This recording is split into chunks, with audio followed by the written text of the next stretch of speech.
super ultra resumen. Dios, vamos de la caja más grande a la caja más chiquita. Dios creó al hombre con dos elementos, un elemento físico, un elemento espiritual.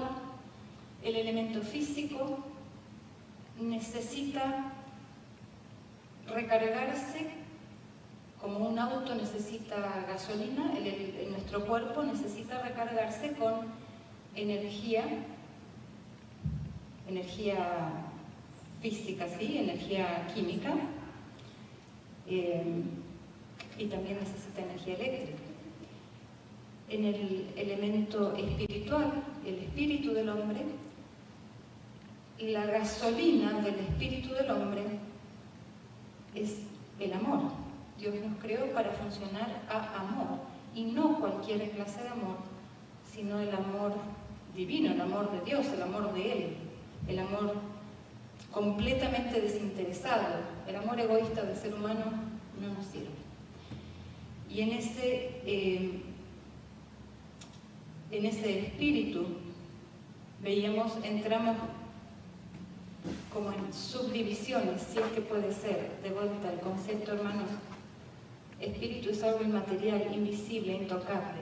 Hablamos de estructuras simplemente para imaginarnos de alguna manera, pero por favor no piensen que el espíritu es algo que se puede dividir o que se puede, ¿sí?, analizar, o la mente.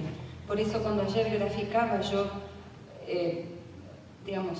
les dije, el corazón del hombre es como el queso del sándwich, está en medio entre dos. Es una cuestión de función, no es una cuestión estructural, ¿sí? Espero que esto vaya quedando claro. Entonces,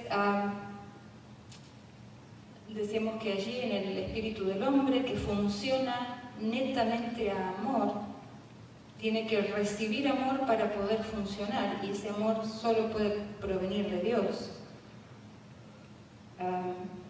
Y luego, la función del espíritu de la mente es muchas, hemos visto muchas, pero a través de desarrollar sus funciones, genera la energía eléctrica que luego va a alimentarse, a transmitirse en a través de la corteza cerebral y los nervios hasta el fondo del cuerpo, ¿sí? Entonces el elemento espiritual, el espíritu del hombre es el que genera la energía eléctrica. Eso hasta allí habíamos visto, y habíamos visto que precisamente en el proceso de toma de decisiones que se lleva a cabo allí en el corazón de la mente, en el medio, entre el aspecto de la voluntad, entre lo que quiero y lo que hago, entre el aspecto volitivo y el aspecto ejecutivo, allí entre medio está el corazón. Allí se llevan a cabo las decisiones, y que el modo como Dios nos diseñó y nos creó para funcionar es de modo que siempre vamos a tener un sí para aquello que evaluemos como ganancia, y siempre vamos a tener un no para aquello que evaluemos como pérdida. Y por favor quiero aclarar, cuando me refiero a ganancia y pérdida, que no se les venga el signo pesos a la mente, ¿sí? No estamos hablando de ganancia en el sentido que los bancos hablan de ganancia, o que los contadores hablan de ganancia.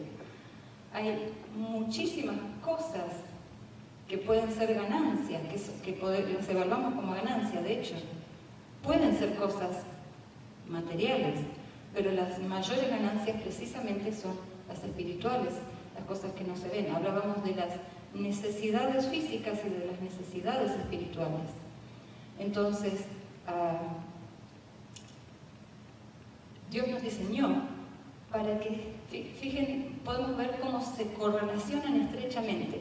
Dios nos diseñó con necesidades espirituales, pero también nos diseñó para que siempre decidamos suplir esas necesidades espirituales, para que siempre decidamos por la ganancia.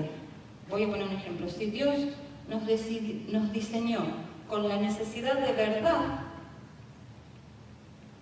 nos creó con la necesidad, también nos creó para que siempre digamos sí a la verdad, porque la verdad va a significar ganancia para nosotros y la mentira va a significar pérdida. ¿Sí?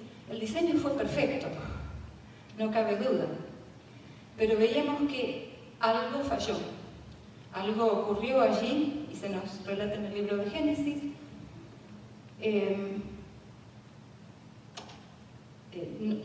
Naturalmente, Dios creó al espíritu del hombre libre, ¿sí? La toma de decisiones es libre, tú eliges, tú decides, Dios no creó ningún robot. Entonces, la falla no estuvo nunca en el diseño de Dios, sino en el modo como Eva ejecutó como ella decidió, como ella usó ese libre albedrío, y básicamente en quién puso ella su confianza. Y veíamos que la confianza es la raíz, está en la base de toda creencia, de todo pensamiento, de toda emoción y por lo tanto de toda conducta. O sea que la confianza es la raíz de todo lo que hacemos. Y tristemente allí fue donde estuvo el problema, que tanto nos afecta a nosotros hoy, el problema del pecado.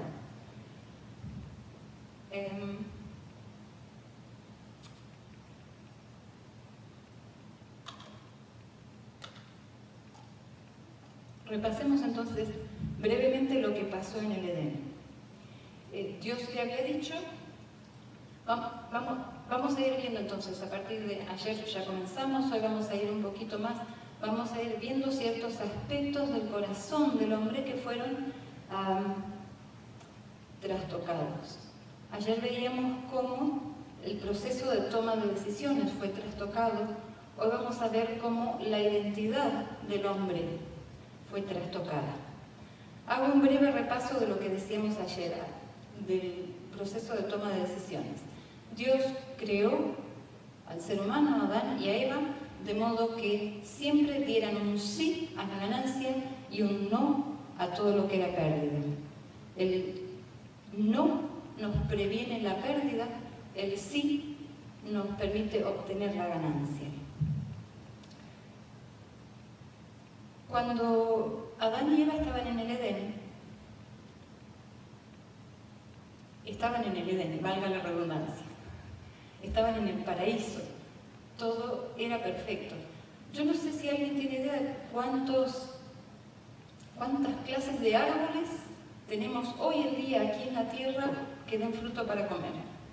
¿Alguien tiene noción del número, la variedad de árboles que den fruto que nos sirvan para comer? No sé. Pero sí, hoy aquí en la tierra hay muchísimas, me imagino que en el huerto de Edén habrá tenido por lo menos las mismas y quizás más. Así que comida no les faltaba, luz del sol no les faltaba, agua no les faltaba. Me imagino que el agua del río de la vida que sale del trono de Dios habrá sido espectacular, ¿no? No les faltaba temperatura, no les faltaba nada. Vivían en el paraíso, no les faltaba el amor, hablaban cara a cara con Dios. Vivían en el paraíso, vivían en el Edén. Y en esa circunstancia, viviendo en la perfección de lo que Dios había creado para ellos, y siendo que Dios los había creado de modo de que solo podían decidir por la ganancia, por aquello que es ganancia. Y Dios les había dicho, no comeré ganancia. Y los creó para que evitaran la pérdida. Así los diseñó, así estaba el corazón, así eran Adán y Eva. Tenían que evitar la pérdida. Y Dios les dijo, comer va a ser pérdida y no comer va a ser ganancia. ¿Había alguna tentación posible allí? Si tienes todo lo que necesitas y has sido diseñado de modo que solo vas por la ganancia y se te dijo, la ganancia es no comer y la pérdida es comer, ¿hay tentación a que hagas lo incorrecto? ¿Podía Eva sentirse tentada porque tenía hambre a comer del fruto? No. Es increíble, ¿no? Cómo esto sucedió. Siendo que fuimos diseñados así. Es más, alguno de ustedes que esté en un día de camping, por hambriento que esté, no sé, acá mi hijo solía irse al club de conquistadores y a veces salían y hacían ayuno medio obligado porque no les gustaba la comida o cosas así. Y después salían a hacer alguna caminata y tenían que identificar plantas plantas comestibles y plantas venenosas. Yo les puedo asegurar que por más hambre que tenían, porque eran mañosos y no habían comido la comida, por más hambre que tenían, no se sentían tentados a comer las plantas venenosas. ¿O alguno de ustedes se sentiría tentado, por más hambre que tenga, a comer una planta venenosa? No, no es una tentación. No había tentación. Dios no le puso tentación a Eva. Eva ni tenía hambre, le sobreabundaba todo lo que necesitaba para comer. Y jamás podía sentirse tentada a hacer aquello que era una pérdida para ella. Jamás iba a sentir tentada a comer algo venenoso, algo que le iba a matar. Siendo así el diseño de Dios, siendo así como Dios había ordenado las cosas que fueran,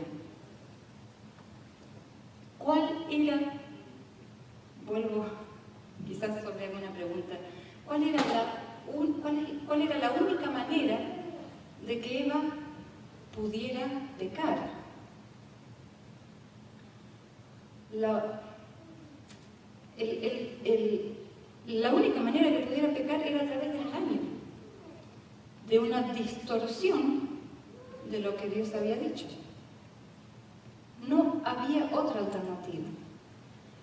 Y tristemente Eva lo creyó. Y como hemos visto, desconfió de Dios y creyó la mentira de la serpiente, que era Satanás. Y cuando desconfiamos y creemos, cuando creemos, esa creencia quedó establecida en su corazón, quedó fijado, se dio vuelta a algo, quedó distorsionado. Y allí quedó arraigado en el corazón de Eva y en el de sus descendientes. Engaño número 1, entonces, de nuestro corazón, que es ganancia y que es pérdida.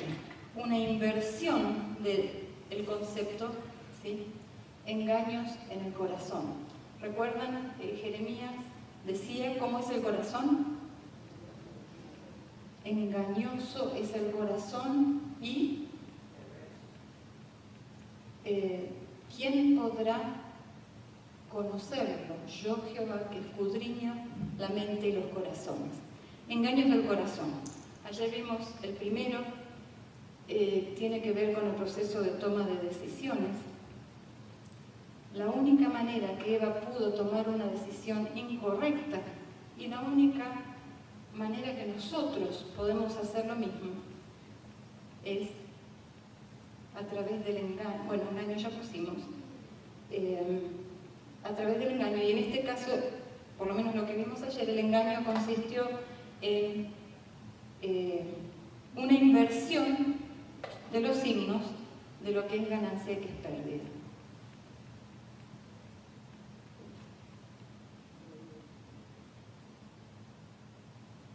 ¿Sí? Lo invertimos así. Lo que Dios había dicho que era una cosa, el enemigo lo dio vuelta y dijo que era otra. Este es uno de los engaños del corazón y que hoy en día permanece en nuestro corazón establecido y grabado a fuego tristemente.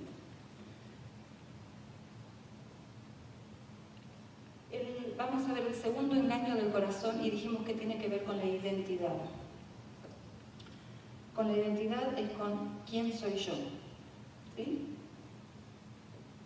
Tema central en el ser humano. Problema, la cuestión de la identidad. No tenemos pizarrón, pero bueno, voy a escribir por ahí abajo, espero que se vea. Yo me imagino, me gusta imaginarme, no sé si habrá sido así, pero me gusta imaginarme el momento en que Dios creó al hombre, ¿sí? Tomó del polvo de la tierra, lo modeló, le dio forma. A diferencia de los otros elementos creados, ¿no? Al hombre le dio forma.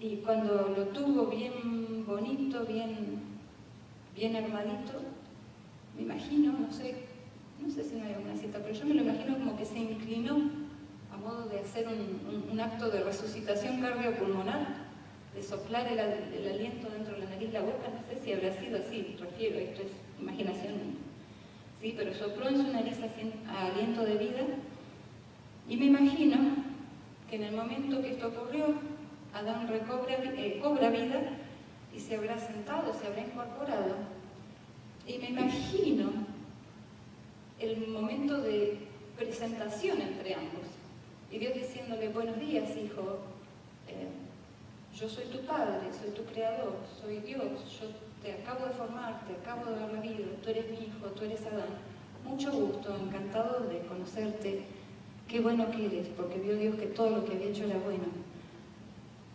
Me lo imagino así. Si fue así o no, no lo sé. Pero una cosa sí sabemos, y la tenemos bien en clara, que Adán tenía bien en claro que Dios era el creador y que él era la criatura. Y lo pongo a propósito con mayúscula y con minúscula para enfatizar la diferencia entre una cosa, la jerarquía. Si Dios es el creador y Adán es la criatura, tenemos una marcada jerarquía, tenemos un signo mayor aquí. Esto estaba claro para Adán y Eva. Tenemos una causa y tenemos un efecto. Y como entre causa y efecto hay una distinción, hay una jerarquía, hay uno que es mayor que el otro. Luego Adán comenzó a ponerle el nombre y pasó el día y se dio cuenta que le faltaba ayuda idónea. Entonces Dios le hizo caer sobre él un sueño profundo, una anestesia, me imagino, y creó de su costilla a la bella Eva, que era también otra criatura.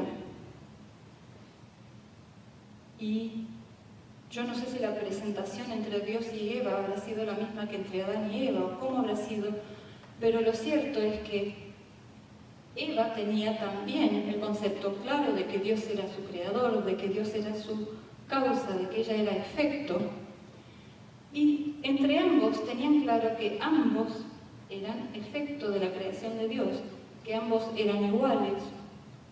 A menudo hacemos referencia al hecho de que ella fue creada a partir de la costilla de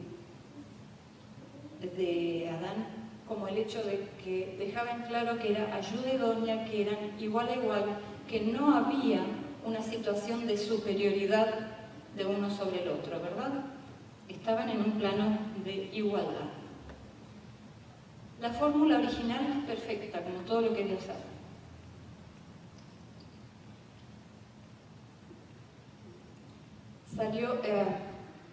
Pasó el tiempo y llegó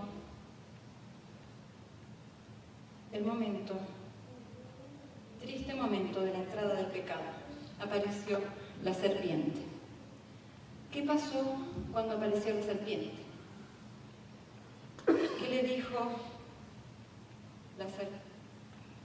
la serpiente a Eva? Y que de hecho sabemos que Eva lo creyó. ¿Cuáles fueron las palabras? ¿Recuerdan? Con que Dios os ha dicho que no podéis comer de ningún árbol del huerto, ¿no? Sí, Dios nos permitió que podíamos comer de todos los árboles del huerto, pero de este no podemos comer. Oh, no, sabe Dios que el día que de él comiereis, seréis como dioses.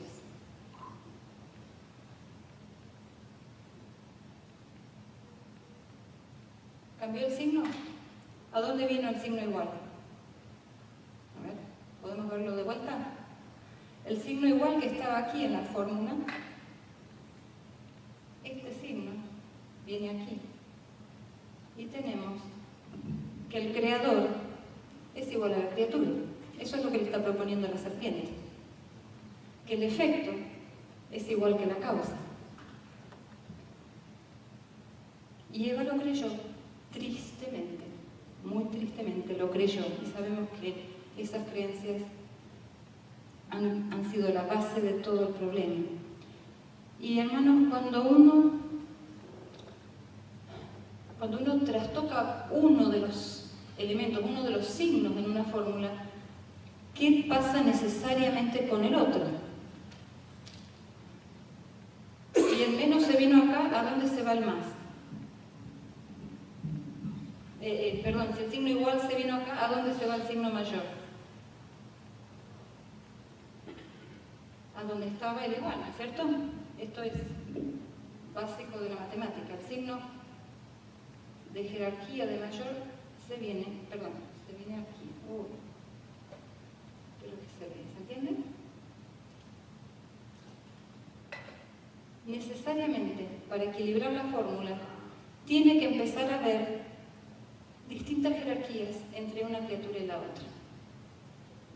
Tiene que, si tú te crees Dios, tienes necesariamente que empezar a competir unos con otros.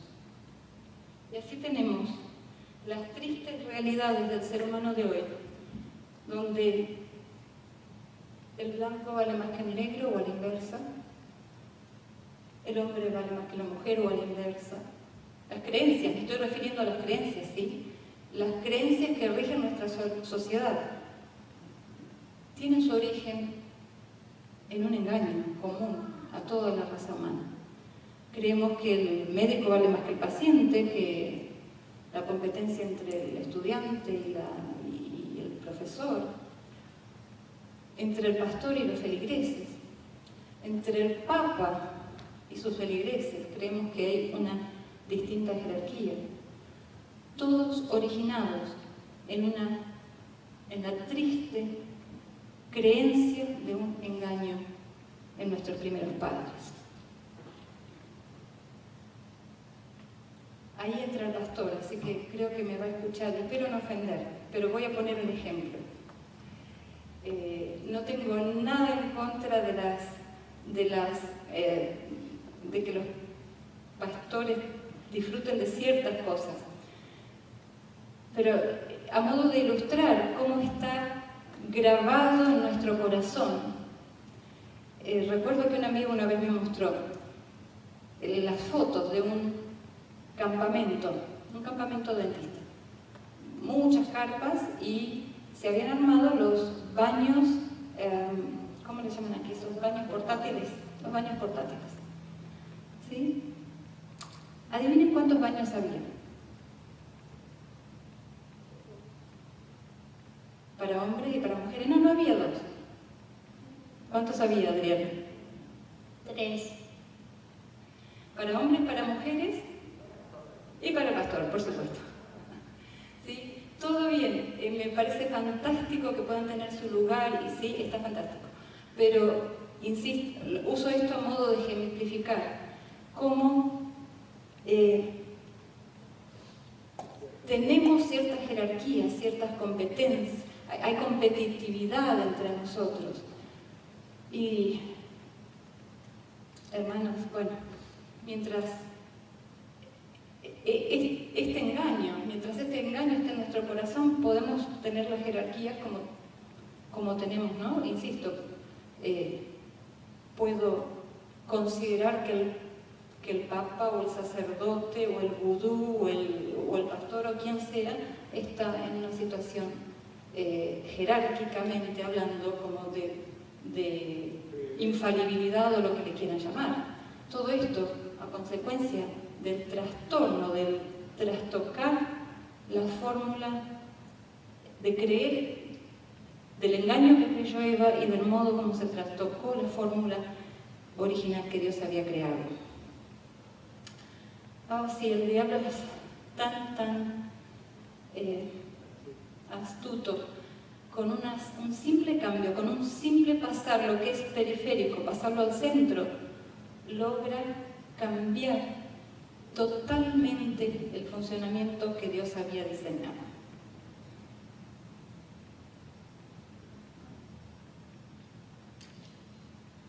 Como implicancia del trastorno en esta fórmula, quizás esto, el hecho de la competencia entre seres humanos, quizás es muy triste y es lo que vivimos. Pero naturalmente esto es lo más triste y lo más severo. Porque, hermanos, si tú crees que eres Dios, ¿necesitas a Dios? Con este engaño, Satanás logró desconectar eternamente al hombre de Dios. Precisamente la necesidad de Dios era lo que ligaba al hombre con Dios. Dios lo creó dependiente. Y en el momento que tú te crees que eres independiente de Dios, si tú eres Dios, pues no lo necesitas más. Y esta creencia, este engaño arraigado en el corazón del hombre, es la base de nuestra eterna separación de Dios. Tristemente, además, Dios creó al hombre para que nadie puede creer por él. Dios creó el espíritu del hombre de modo que nadie puede creer por el hombre. Solo tú puedes creer lo que quieres creer. Nadie puede confiar por ti, solo tú puedes confiar. Y así tenemos al hombre perdido, eternamente perdido.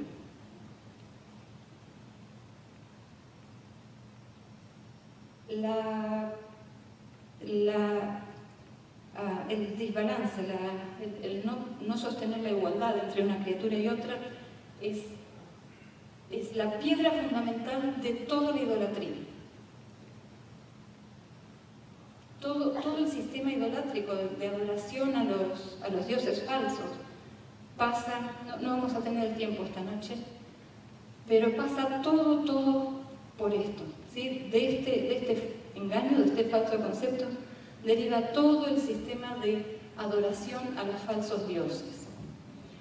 Y si me permiten, no es el tema de esta semana ni de esto, pero solo a modo de pantallazo, como para que en algún momento investiguen más si quieren, o en algún momento ir más allá.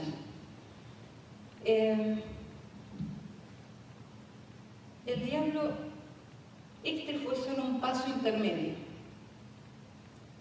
Esta era la fórmula original de Dios. El diablo la trastocó de esta manera.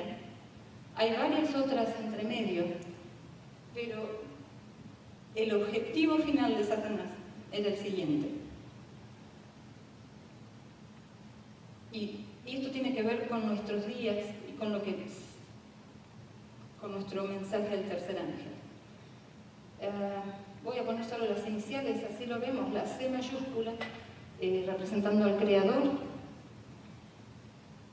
A lo que Satanás apuntaba en realidad era a introducirse él como el centro de la adoración en el sistema, en el universo. Que el Creador adorara al dragón y que la criatura, la D está simbolizando al dragón, ¿sí? Y la criatura adoraran al dragón. Con este primer paso tenía esta parte. Pero luego a lo largo de la historia vamos a ir viendo, se podría ver, no lo vamos a hacer hoy, cómo pretendió llegar finalmente hasta esta fórmula, y esto es lo que está apuntando hoy en día. ¿Sí? Si vamos al Apocalipsis, ¿cuál es la gran lucha que va a definir en los tiempos finales? Es la lucha por la adoración. ¿sí? Los 144.000 y toda la crisis final del mundo se da por la adoración. ¿Quién va a estar en el centro? ¿Quién va a ser el supremo?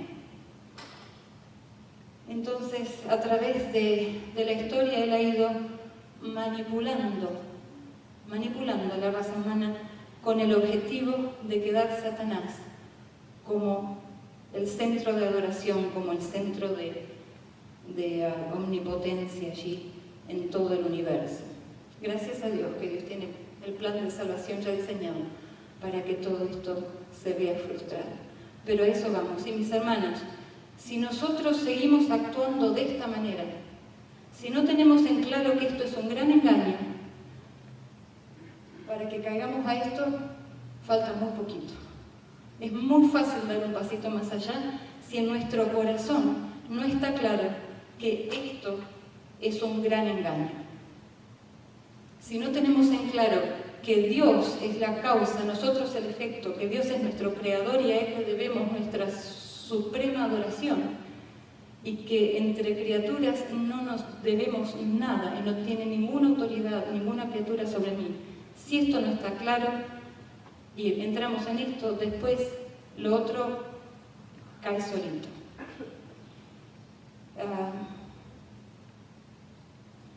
Una de las definiciones que más me gusta de adoración, de adorar, dice, tú adoras aquello que crees que mejor suple tus necesidades. ¿Sí? Si nosotros no estamos, esto para relacionarlo un poquito con lo que veíamos el primer día, con las necesidades del ser humano. Si nosotros no comprendemos, no estamos viendo e identificando cuáles son nuestras verdaderas necesidades, nuestras necesidades espirituales, y dónde y cómo deben suplirse, y vamos a suplirlas en cualquier otro lado, vamos a terminar adorando cualquier otra cosa, menos a nuestro Creador. Quiere Dios que no nos caigamos en ese error, o no continuemos en ese error que es el error de nuestros primeros padres.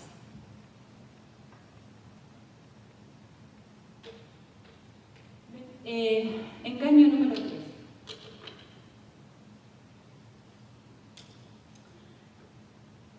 Si tú eres Dios y si tú eres Dios, entonces también tienes derecho de posesión y tú puedes tener cosas, ¿verdad? Porque si tú eres el creador, el único que puede reclamar ser dueño de algo es el que las creó. La posesión.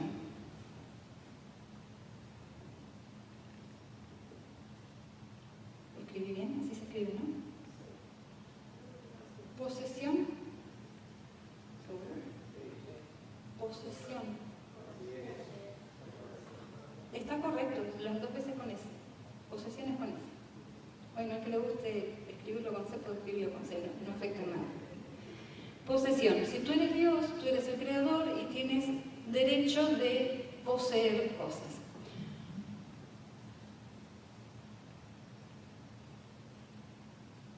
Prácticamente, no, bueno, vamos a ver después.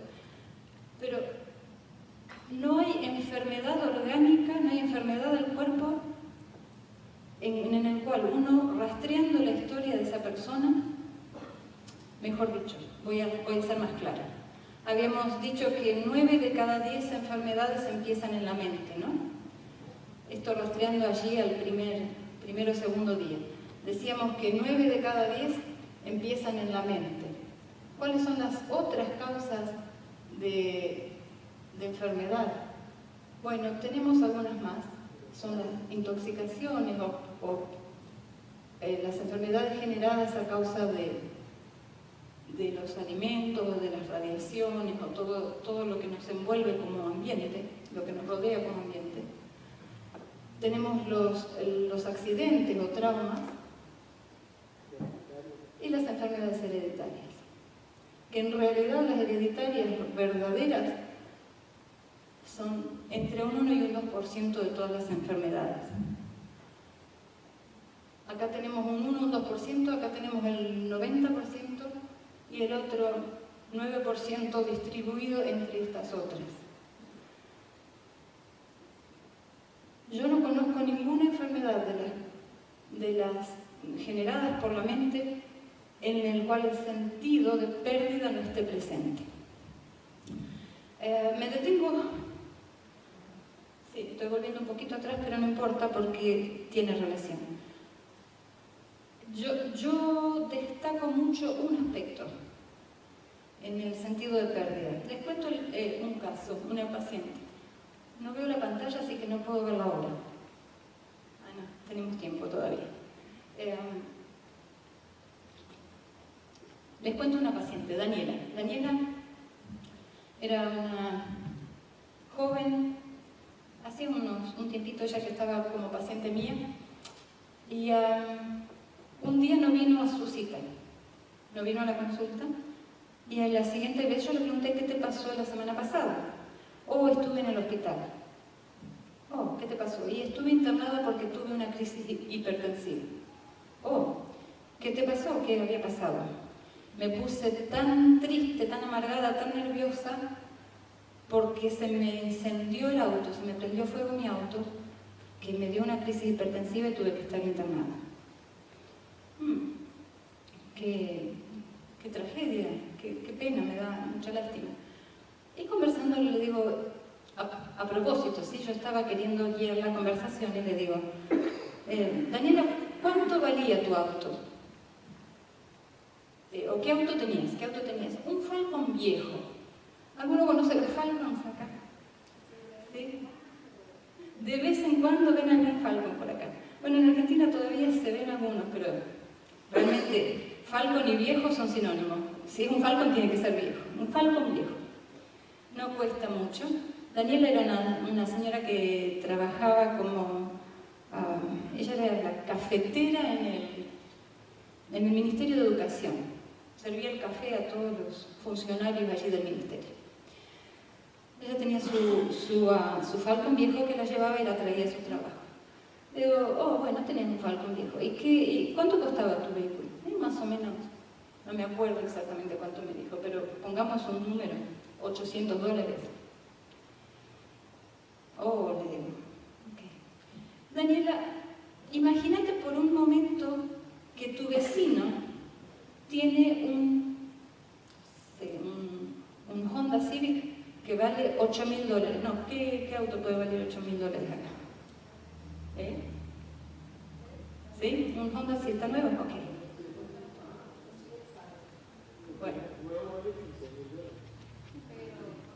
Bueno, suponete que tu vecino tiene un auto que vale 10 veces más que el tuyo. Pónganle el nombre que quieran. Y suponete ahora que a tu vecino se le prende fuego el auto.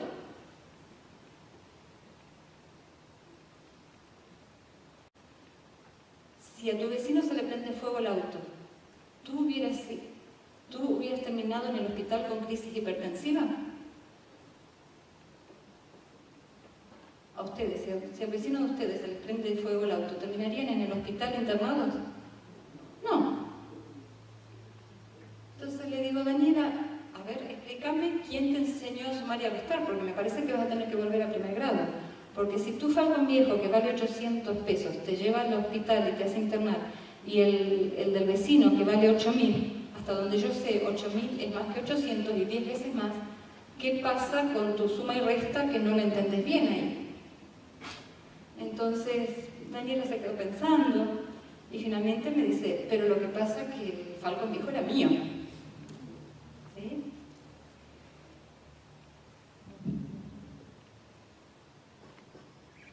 Posesión, creer que algo es mío, creer que algo es personal. Ninguna pérdida, mejor dicho, solamente las pérdidas que consideramos personales, que lo consideramos que perdí algo que era mío, son aquellas que nos van a enfermar y que van a entrar acá.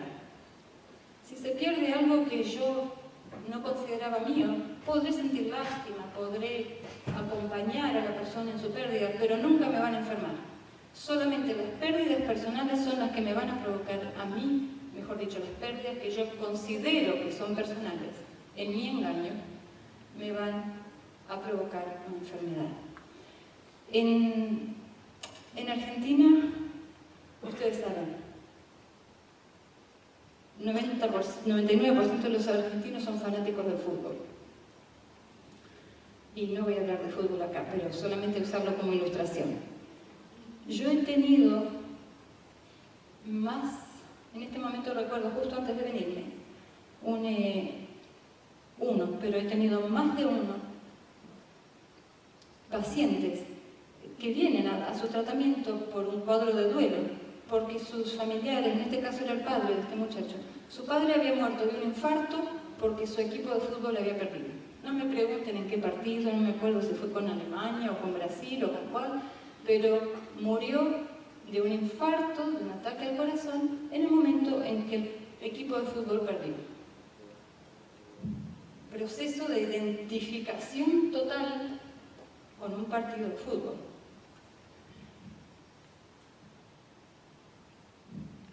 En el año 2001 en Argentina tuvimos lo que llamamos, 2000 o 2001, no me acuerdo, el corralito. El corralito fue una cuestión, una maniobra político-económica en la cual los ahorros de las personas, las reservas que estaban en los bancos, de un día para el otro la gente fue a sacarlas y no las tenía. El gobierno, las financieras, no recuerdo cómo fue la movida, se apoderaron de todo eso y hubo gente que perdió todos los ahorros de toda su vida de un día para el otro. Obviamente después se pagaron y en bonos y esas cosas. En esa fecha hubo más de una muerte por infarto y hubo más de un suicidio a partir de las pérdidas de los ahorros que estaban en el banco. Cuando esto pasa, a uno no deja de dolerle el corazón de ver cómo el engaño del enemigo es tan cruel, ¿no? Y puede llegar a este punto. Cuando yo leo la historia de Job, aquel hombre justo y recto delante de Dios, el más rico de Medio Oriente, yo no sé en Argentina cuánto pueden ser los ahorros de toda una vida de un argentino, pero seguro que deben ser mucho menos que lo que es el ahorro de toda una vida del hombre más rico y del hombre más rico de Medio Oriente, del jeque de los de Medio Oriente, ¿no?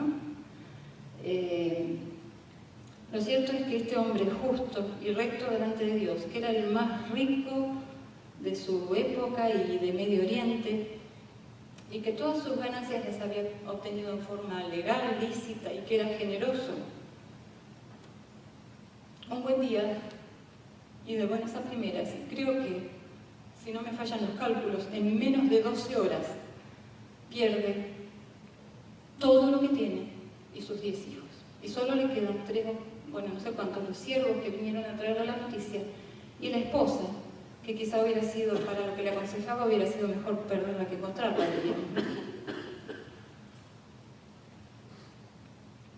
¿Cómo es que Job no se suicidó ni murió de un infarto al corazón? ¿Qué había en el corazón de Job? Que no murió de un infarto al corazón físico, ¿no? Pero ¿qué había en la mente de Job? ¿Qué había en el corazón de Job? Desnudo vine a este mundo. ¿Cómo sigue? No me lo acuerdo. ¿Lo podemos buscar? Job. Desnudo vine a este mundo, desnudo saldré de aquí. Jehová dio y Jehová quitó. ¿Cuántos de los bienes que Job tenía los consideraba personales? ¿Cuántos de los hijos que Job tenía los consideraba personales? No había pérdida personal. No había pérdida personal, no había posesión. Y Job toleró perfectamente la prueba, hizo duelo, rasgó sus vestidos, hizo todo el proceso, pero no se enfermó, no se suicidó, él se mantuvo bien. La enfermedad le vino después a consecuencia de lo que Satanás hizo, y no de su actitud, no de su pensamiento. Su enfermedad, a mí me gusta incluir acá una quinta, 4 causas de enfermedades, y aquí hay una quinta. Ese tipo de enfermedades que el hermano White dice, que las provoca el enemigo y las cura para confundirnos, ¿no? Para hacernos creer en falsos milagros. Hay enfermedades que son causadas directamente por Satanás. Si bien todas, ¿sí? Todas son causadas por él, pero hay algunas, como en el caso de Job, y otras que la señora White menciona, que son causadas en forma directa por el enemigo con una intervención bien directa. Así, Job pudo sobrevivir porque nada de lo que tenía lo consideraba como personal. Y mis hermanos, si pudiéramos recordar esto, nos ahorraríamos tantas gastritis, tantas cefaleas, tantos malestares y tantos problemas. Si tan solo recordáramos el principio de que todo lo que tenemos es del Señor. Salmo 24:1. De Jehová es la tierra y su plenitud, el mundo y los que en él habitan. Mi vida es de Dios. La vida de mis hijos es de Dios. ¿Quién se va a preocupar más? ¿Quién estará más interesado por la salvación de mis hijos que Dios mismo? Pero a nosotros nos encanta preocuparnos, porque los consideramos mis hijos, ¿sí? Por el sentido de pertenencia, por el engaño de nuestro corazón, que a raíz de creer que somos Dios, pensamos que poseemos cosas, que poseemos personas, que poseemos algo, y no hay engaño más grande, más triste, que creer que las cosas son nuestras cuando no lo son. No hay engaño más grande y más triste que creer que somos alguien que no somos. No sé si alguna vez han visto o en película alguna persona que tiene algún tipo de alucinaciones o delirio y que camina por la vida creyendo que es un gran general o que es el presidente de los Estados Unidos. Yo suelo verlos de vez en cuando en el hospital, ¿sí? La gente que tiene los delirios, las manías, que creen que son. Qué triste que es esa condición, qué triste. Y esta es la condición de cada uno de nosotros. Claro que sí, no está en nuestro consciente. Si yo le pregunto a cualquiera de ustedes, ¿tú te crees que eres Dios? Naturalmente que todos me van a decir, no, naturalmente que no. Pero en nuestro corazón, en el engañoso corazón humano, está fijada la idea y la creencia de Adán y Eva de que tú eres como Dios. Y además de estar fijada, nadie puede creer lo opuesto por nosotros. Está fijada en nosotros y nadie puede venir a creer distinto que nosotros. Tenemos un engaño y ese es el poder del engaño. El engaño es engaño. La mentira es mentira porque la creemos como verdad. Si no, no sería mentira. La creemos como verdad, la creemos como ganancia y por eso nos aferramos a eso. Y no hay nadie que nos pueda mostrar. Es el dilema más grande de Dios, o la actividad más difícil de Dios, mostrarnos el engaño que hay en nuestro corazón. Y cuando digo nadie y todo esto, por favor, piensen que estamos hablando en este punto, ¿sí? Vamos a ir más adelante, en un par de días más, a ver qué se hace con esto. Dios, al crear el corazón o la mente humana de modo que nadie puede pensar por mí, nadie puede decidir por mí, nadie puede confiar por mí, nadie puede rescatarme de esta mentira. Y esta mentira me ha disociado eternamente de mi Creador.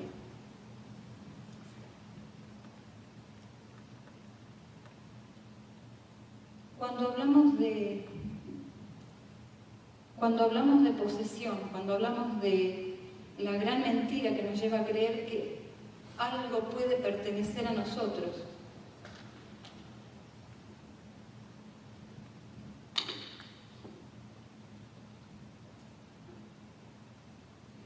yo me permito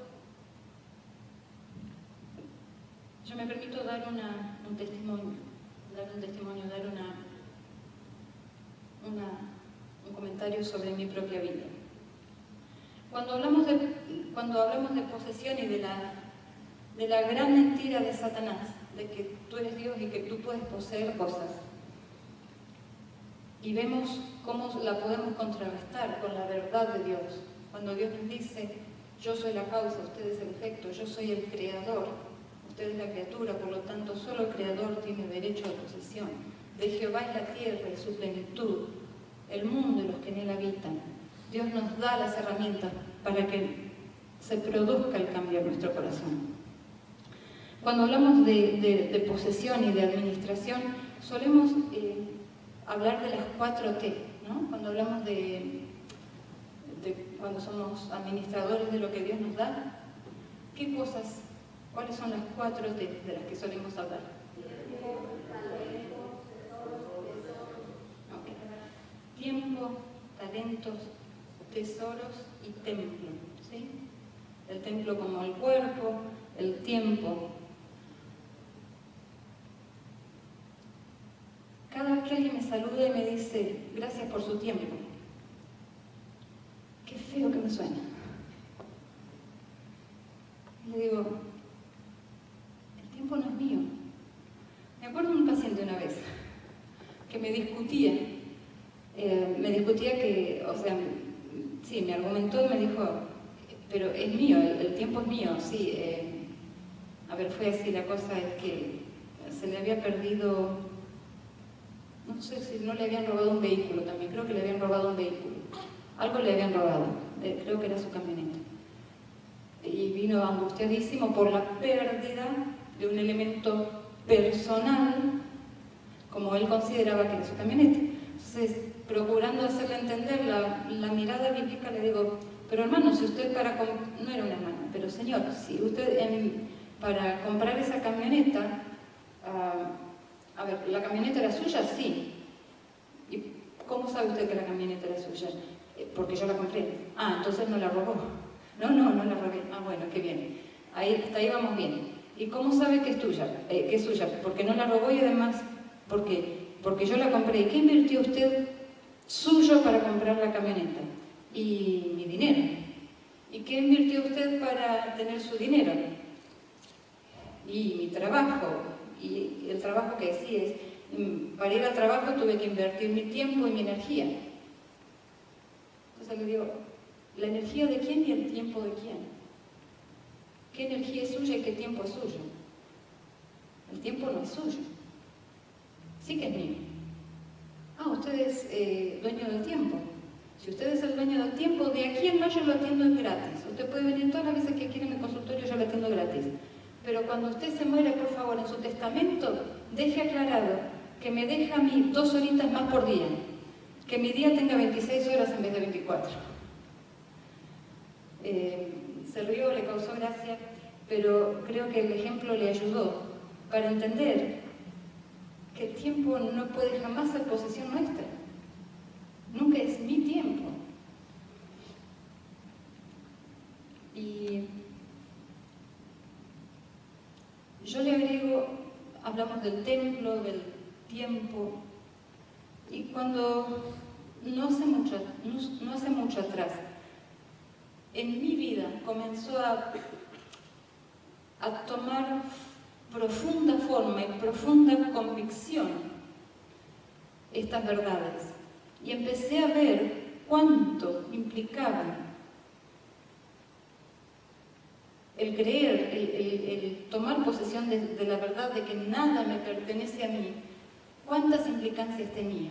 Y estaba en el proceso de, digamos, reconsagrar mi vida a Dios, de que mi tiempo realmente estuviera todo dedicado a Dios, de que mis talentos estuvieran todos dedicados al Señor. Mi cuerpo, la mayordomía cristiana. Por ese entonces, un amigo vino a comer a casa, amigo de un familiar. Vino un sábado a almorzar y y me comentó que estaban por hacer una campaña evangelística y me contó los detalles. Iba a ser en otro país, en Guatemala, y me contó las experiencias, los detalles. Y yo lo escuchaba con tanta emoción y tanta atención. Le digo, qué lindo sería ir una cosa. Le dije algo así. Y me dice, vente con nosotros. ¿En serio? ¿Me invitan? Sí, vente. Oh, qué bueno, estaba feliz, muy feliz. Era una actividad como voluntaria. Así que, bueno, me dijo tal y tal fecha, ok, yo compré los pasajes, armamos todo. ¿Y qué voy a tener que hacer? Ir durante el día, vas a ver pacientes y en la noche vamos a tener una serie de... Vas a tener una iglesia a cargo donde vas a dar toda la semana de predicaciones, va a ser una semana de cosecha. Oh, qué lindo, fantástico, feliz de la vida. Llegó la fecha, yo le había comprado el pasaje con mi dinero, invertía de mi tiempo, tenía lucro cesante porque yo dejaba de trabajar para ir a esta actividad. Llego al aeropuerto, llego al mostrador a hacer el check-in, estoy poniendo las maletas sobre la balanza y la señorita me pide el pasaporte, le entrego el pasaporte, el documento, el pasaje y la vacuna contra fiebre amarilla, el certificado de la vacuna contra fiebre amarilla. Ups, nadie me dijo que tenía que tener vacuna contra fiebre amarilla, ¿cómo no le dijeron? Y no lo sé, y quién tenía que decirle, y que la compañía de aviación, y no que la gente de viaje, y no que la gente... El ping-pong fue y vino, nadie se hacía cargo de quién tenía que haberme informado. Lo cierto es que yo no podía viajar. Cuando yo estoy en el aeropuerto, nunca discuto con Dios. Cuando algo sucede en el aeropuerto y yo no puedo viajar, nunca le digo, ¿por qué, Señor? ¿Sí? Por algo será, no sea cosa que se caiga el avión. Si no puedo viajar, tú lo dijiste, Señor, no hay ningún problema, no sea cosa que algo pase con el Señor. Anduvo todo fenómeno. Seguimos las relaciones con el Señor de 10. Pero al día siguiente me miré todas las noticias y no había ningún avión que había caído. No salió ninguna noticia de un accidente aéreo. Me pasaron 1 o 2 días y yo empecé a cuestionarse. ¿Por qué, Señor, no me dejaste ir? ¿Por qué no me dejaste ir? Yo quería. Yo sé que no es ni mi dinero ni mi tiempo, es tuyo, pero yo te lo quería dar a ti. ¿Por qué no pude?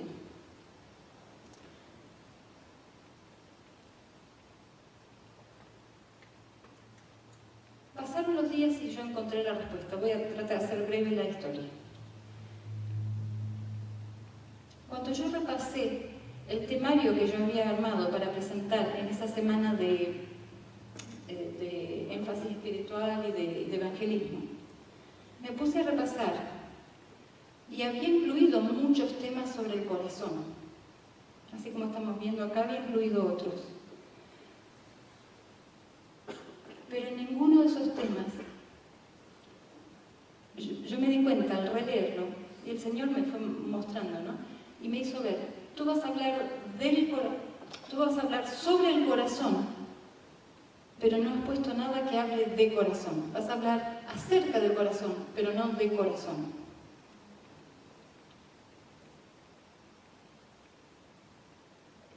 Y cuando empecé a procesar esa idea, a ver, Señor, ¿cómo es esto? El concepto de que nada es tuyo involucra también que tu pasado no es tuyo, que tu presente no es tuyo y que tu futuro no es tuyo. Yo sé que para que una predicación tenga fuerza, tenga poder, o quizás que lo más efectivo cuando uno habla es el testimonio personal. Y hermanos, cuando uno tiene que dar un testimonio personal acerca de cómo Dios lo curó de una determinada enfermedad, o de cómo Dios le proveyó medios para estudiar cuando no tenía ninguno, es hermoso, es fantástico. Pero cuando uno tiene que dar testimonio personal de su vida, y de lo que su vida y su pasado y su reputación pudo haber llegado a ser. ¡Ay, cómo duele! Y entré en una lucha con el Señor. Señor, no, eso no, el testimonio es mío, eso es personal. El testimonio es personal, eso es mío, no me pidas que te lo dé, por favor. Y el concepto estaba, todo lo que tienes, nada de lo que tienes es tuyo, te lo he dado yo, y te lo he dado para bendición de otros, nada para ti, sino para bendición para otros. Sí, Señor, pero no está el versículo que dice, no echarás las perlas delante de los cerdos. Todo lo que te he dado es para bendición para los demás. Te bendeciré y serás bendición. Tu pasado no te pertenece. Tu testimonio tiene que estar presente. ¿Es fácil cambiar las mentiras del corazón? No, lleva mucha rodilla, lleva muchas lágrimas. Y tras unas cuantas lágrimas y rodillas, le dije, está bien, Señor, si tú así lo quieres, será lo mejor para mí. Voy a incluir en mi temario el testimonio personal. 3 o 4 meses después me dijeron, ya que no pudiste venir a Guatemala, vente con nosotros a México. Vamos a tener una campaña en México. Fantástico. Yo ya había tomado la decisión. Allá nos fuimos y a México llegué. No hubo nadie me frenó en el mostrador. No había ninguna vacuna que ponerse que yo no hubiera sabido y que no me había puesto.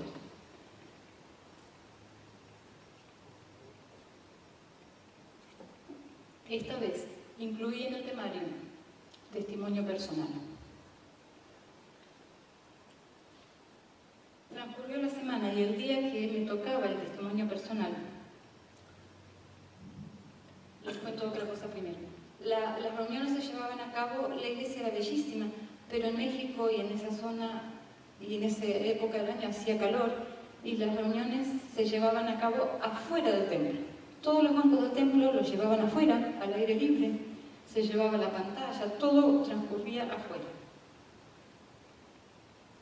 Llegó el momento, llegó la noche esa y se largó una lluvia torrencial. Entre el tiempo que se fue en entrar los bancos, en entrar la pantalla, en sacar el agua que había entrado dentro del templo y demás, se pasó mi hora.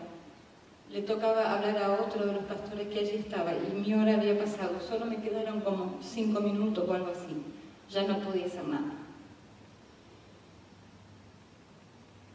Pude sentir por un momento algo en muy pequeña medida lo que habrá sentido Abraham cuando estuvo ahí, ¿no?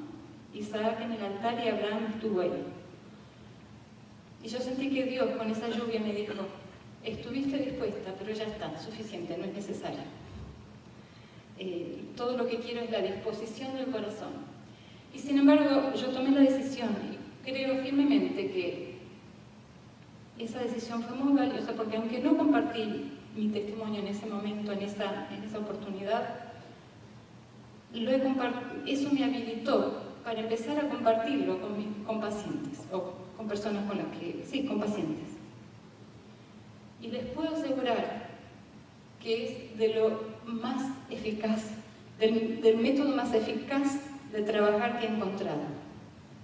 Y yo dije, oh Señor, ¿de qué bendición me hubiera perdido si no hubiera estado dispuesta a modificar esas creencias en mi corazón, si no hubiera estado dispuesta a entregarte lo que yo llamo la quinta T: tiempo, talentos, tesoros, templo y testimonio. Este es mi testimonio, hermanos. En esta noche, ya estamos sobre la hora, hemos analizado 3 de los engaños que están arraigados en nuestro corazón. Engañoso es el corazón más que todas las cosas. ¿Quién podrá conocerlo? Yo, Jehová, que escudriño la mente y el corazón. Esa es la realidad. Y la otra realidad, y cierro con el texto lema de nuestra semana de oración: me buscaréis y me hallaréis cuando me buscaréis de todo vuestro corazón. cuando todo esto, más lo que vamos a seguir viendo mañana, y creo, no sé si tenemos un día más, creo que nos quedan una o dos cosas más que vamos a ver. Cuando todo esto esté entregado al Señor, vamos a buscar al Señor. Y me buscaréis y me hallaréis, porque me buscaréis de todo vuestro corazón. Y déjenme leerlo, porque el versículo anterior es precioso. Y ese es el que establece el motivo por el cual elegí este tema como semana de oración. Porque, versículo 11 del capítulo 29 de Jeremías. Porque yo sé los pensamientos que tengo acerca de vosotros, dice Jehová, pensamientos de paz y no de mal, para daros el fin que esperáis. Entonces me invocaréis y vendréis y oraréis a mí y yo os oiré, y me buscaréis y me hallaréis, porque me buscaréis de todo vuestro corazón. Quiera Dios a lo largo de lo que va quedando de esta semana, que su Espíritu Santo trabaje en nuestro espíritu, ilumine nuestras mentes y pueda ser ese colirio que nos ayude a abrir los ojos espirituales, a ver dónde nuestro corazón engañoso nos está jugando una mala pasada que quizás no necesariamente signifique nuestra perdición, pero que quizás nos esté privando de inmensas bendiciones que el Señor nos está queriendo dar hoy a cada uno de nosotros. Dios les bendiga, tengan muy buenas noches.